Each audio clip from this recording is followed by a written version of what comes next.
Epilogue. And thus was the story of the second age of Weyhak'duram, in which the elders of the world and the keepers of the world's greatest secrets had to rise up to defeat the demon Valkor, whose return had been prophesied for centuries.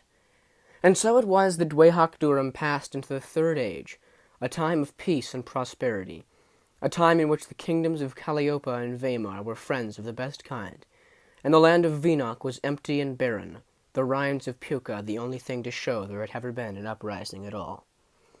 The Everlairs of the high north lived on in prosperity, although Fataldi and the saplings of imagination were slightly annoyed to learn of Antigar's flight into the east, where he would live on the island of Tamak for many years to come.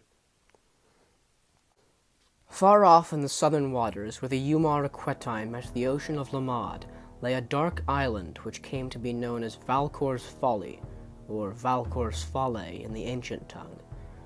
Around this place the water was thick and black, and the fish that swam there died in an instant. And rising from the center of the desolate barren island was a towering great spike of stone which shot upwards. No one knew how it had been formed. It would forever remain a mystery, but to this day the point of the spike is crowned with the great skeleton of a human-like figure.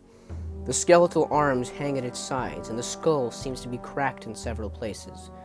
The great pinnacle rises from the center of its chest, and its tip is a deep black. A strong gust of wind blew over this island.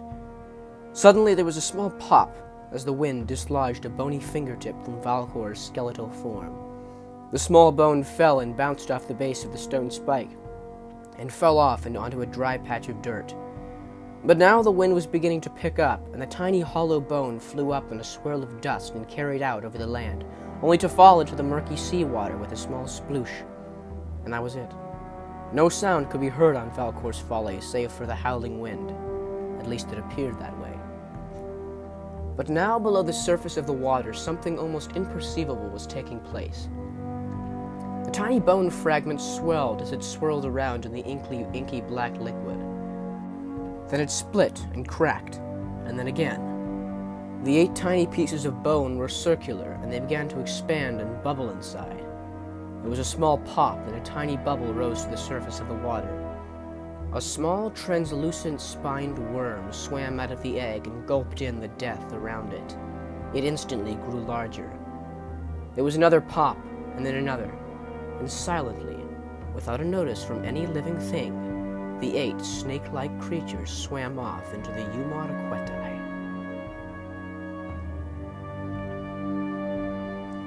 This has been Tales of Weyhak'duram, Volume 1, Rise of the Ancients, by Linus Burr.